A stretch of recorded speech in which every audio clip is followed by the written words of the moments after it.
Second lesson, pre-order system. Paano kung sabihin ko sa'yo, pwede ka nang kumita kahit wala pa sa kamay mo yung package mo? Maniniwala ka ba? Ito ang ginagawa ng mga matagal na sa clothing business. At ngayon, ituturo ko sa'yo. Karamihan ng mga nagsisimula sa clothing business, ganito yung mindset. Maghihintay muna dumating yung items bago ibenta. Ang problema, walang early buyers, walang momentum, nawawalan ng benta at in the end, nawawalan na rin ng gana. Kaya tandaan mo ito ka Pro Prince, kung wala kang buyer bago dumating yung package mo, matatagalan din yung balik ng puhunan mo. Kaya may ginagamit na strategy ang mga smart sellers. Ito ang pre-order system. Ano nga ba ang pre-order system? Simple lang. Nagbebenta ka na kahit wala pa yung stocks mo. Tumatanggap ka ng reservation para sure na yung benta mo. May buyers ka na agad bago pa dumating yung items mo. Ang resulta, may demand ka na, may buyers ka na, i-distribute mo na lang to sa mga bumili sa'yo. Ito ang magandang benefits ng pre-order system. Number 1, mabilis bumalik agad yung puhunan. Number 2, nakapag-build ka na agad ng kumpiyansa mo. Number 3, mas gaganahan kang gumawa ng bagong version ng clothing mo.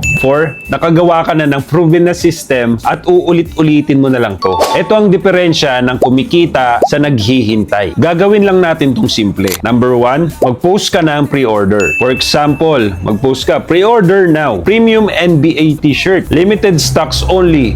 Reserve your slots today. Lagyan mo ng price, estimated days kung kailan niya makukuha yung order niya, and next, COD ba o reservation fee lang ang babayaran niya. Number 2, create urgency. Lagyan mo ng limited stocks only. First 10 orders only. Bakit? Para mas mapilitan silang mag-decide agad. Number 3, take reservations. Pag may mga nag-message, sagutin mo agad. I-confirm mo yung order nila. Ilista mo yung mga pangalan nila. Kahit reservation lang, malaking bagay yan. May chance yan na maging order pa. Number 4, follow up. Kung may nag-inquire tapos hindi bumili, balikan mo lang. For example, ma'am, available po yung in-inquire nyo nakaraan at limited stocks na lang po. Dito nagkakatalo ang mga sellers. Minsan, hindi na sila nagpa-follow up. Ito naman yung mga common mistakes Kaya iwasan mo to ka Pro Prince. Nahihiya mag-message, takot sa rejection. Isang post lang tapos hindi na sinusundan. Dapat tuloy-tuloy. Kaunting effort lang ang ginagawa. And real talk ka Pro Prince, hindi mo naman kailangan magaling agad Ang kailangan mo lang maging consistent. Tandaan mo ka Pro Prince, mag-reply ka agad kapag may nagme-message. Marami ang katulad mong nagsisimula sa clothing business. Yung unang makakausap ng buyer, siya ang makakabenta. Ito ang challenge ka Pro Prince. Bago dumating yung items mo sa'yo, dapat makakuha ka ng 5 pre-orders.